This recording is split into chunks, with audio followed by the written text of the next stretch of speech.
যুক্ত থাকুন, সঙ্গে থাকুন, দেখতে থাকুন কলকাতা নিউজ 19। নমস্কার, আপনাদের সাথে আমি দিশা। কলকাতা নিউজ 19-এ আপনাদেরকে স্বাগত। শুরু করছি আজকের বিশেষ।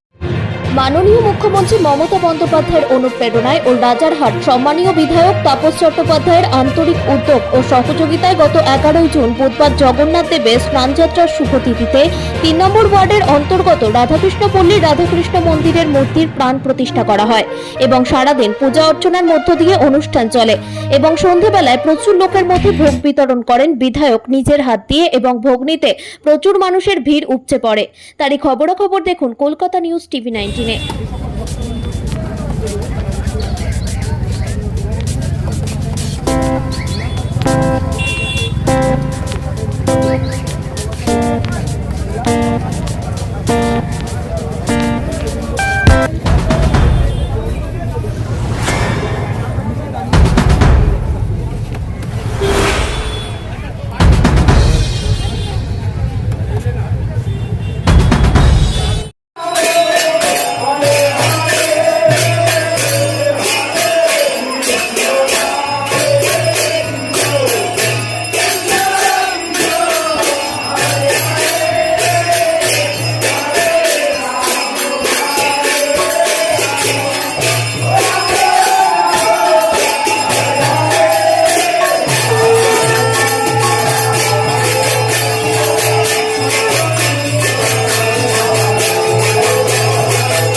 না, আমাদের এইটা আমাদের আনুষ্ঠানিকভাবে গত মাসের 8 তারিখে উদ্বোধন হয়েছিল। এই মুক্ত মঞ্চ, এখানে বিয়ে বাড়ি, আমাদের যে কমিউনিটি সেন্টার, সবটা নিয়ে সুন্দরভাবে উদ্বোধন হয়েছিল। কয়েকদিন তার সঙ্গে মন্দির উদ্বোধন করেছিলেন মুরাল মহারাজ। তার সঙ্গে ছিলেন আমাদের যে ইসকনের যিনি প্রধান, তিনি ছিলেন। এছাড়া আমাদের মাননীয় মন্ত্রী ফিরহাদ হাকিম, মাননীয় মন্ত্রী সুজিত বসু, মাননীয় মন্ত্রী রতিন ঘোষ সহ প্রসূন ব্যানার্জি সাংসদ থেকে আরম্ভ করে সমাজের বিভিন্ন অংশের আমাদের মেয়র কৃষ্ণ চক্রবর্তী থেকে আরম্ভ করে মেয়র ইন কাউন্সিলররা, পঞ্চায়েতের প্রধান সবার উপস্থিত থেকে বিষয়টা করা হয়েছিল। যেহেতু ধর্মীয় প্রতিষ্ঠান, একে মহারাজকে দিয়ে উদ্বোধন করা হয়েছিল, কিন্তু এর প্রাণ প্রতিষ্ঠা জন্য আজকে শুভদিন। ঠাকুরমশাই আজকের দিনটা ঠিক করেন। আমরা মন্দির এমনি আনুষ্ঠানিক উদ্বোধনের ব্যাপারটা ছিল, আজকে ধর্মীয় নিয়ম অনুযায়ী প্রাণ প্রতিষ্ঠা হলো করলেন। আমি নিজেও হোমযজ্ঞে ছিলাম, সবাই মিলে বিষয়টাকে করা হলো। আজ থেকে মন্দির ওপেন দ্বার হলো, সেখান থেকে মানুষ এসে পূজা অর্চনা সবটা দিতে পারবেন, যা নিয়ম আছে।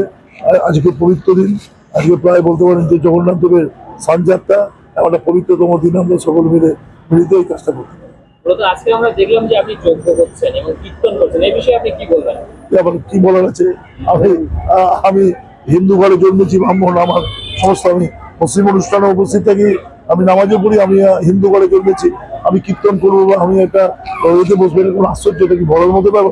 কারণ ধর্মের অভ্যাসের মধ্যেই পড়ে, এবং এটা একটা মানুষ এখানে ধর্মাচরণ করছে। সব মানুষকে এক রাখতে গেলে ধর্মটাকে মেনেই আমাদের এক রাখতে হবে, প্রত্যেক মানুষের বিষয়টাকে রাখতে হবে। আমরা যেমন হিন্দু ধর্মকে শ্রদ্ধা করি, আমরা অন্য ধর্মকে শ্রদ্ধা করি, এটা হচ্ছে আমাদের পরম্পরা।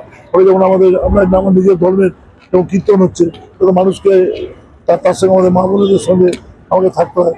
আর আমরা হোমযজ্ঞ করে সবার মঙ্গল কামনা করলাম। একটা দল যেমন আছে, তারা ধর্মকে ব্যবহার করে শুধু নিজেদের কথা বলেন, অন্য ধর্মকে আত্মা। আমরা এখানে সমস্ত মানুষকে মঙ্গল কামনা করলাম, সবাইকে বিষয়টা করলাম, এবং এখানকার গ্রাম, আমাদের এলাকা, আমাদের নিউটাউন বিধানসভার সমস্ত বাসিন্দাদের মঙ্গল কামনা করা হবে। এটা আমাদের বিষয়। এখানে আমরা চিরকালই না করে এসেছি, এখানে আজ অবধি না দোলযাত্রা যতদিন হচ্ছে আমরা এখানে এরকমভাবেই করি। আমি মাথায় করে এটাও কিনি, এবছরটা আমার সরকারি প্রোগ্রাম করে থাকতে পারেনি, বাকি সব বছরই এইখানে আমি করি অনেক বছর ধরে। এই মন্দিরটা ছোট ছিল তখন থেকে আমরা করি। এখানে কীর্তন উৎসব, এখানে দোল উৎসব খুবই করে সবুজ সংঘ ক্লাবে কালী পুজো বড় করে হয়। এবং আমার সবুজ সংঘ একমাত্র ক্লাব পার্শ্ববর্তী ঈদের দিন মুসলিমদের যে মিষ্টি দিয়ে আসে, মিষ্টি বিতরণ করে, সবটা মিলিয়ে আমরা আছি। এই একের পর এক মানবিক উদ্যোগের দ্বারা আপনার দ্বারা কাজে প্রচার করছে, সেই জনগণের উদ্দেশ্যে কি কথা বলবেন? এই জনগণকে জনগণকে বলি, সবসময় আমরা মনে রাখি যা কিছু কাজ জনগণের জন্য। সবাই মিলে সহিষ্ণুতা অর্জন করুন, কোনো রকম যেন প্ররোচনায় কেউ পা দেবেন না, কোনো সাম্প্রদায়িকতায় আমরা যেন এ না হয়, তার বিরুদ্ধে আমরা সবাই মিলে একসাথে বিষয়টাকে রাখি। আমাদের চ্যানেলটিকে সাবস্ক্রাইব করুন ও প্রচুর পরিমাণে লাইক ও শেয়ার করুন।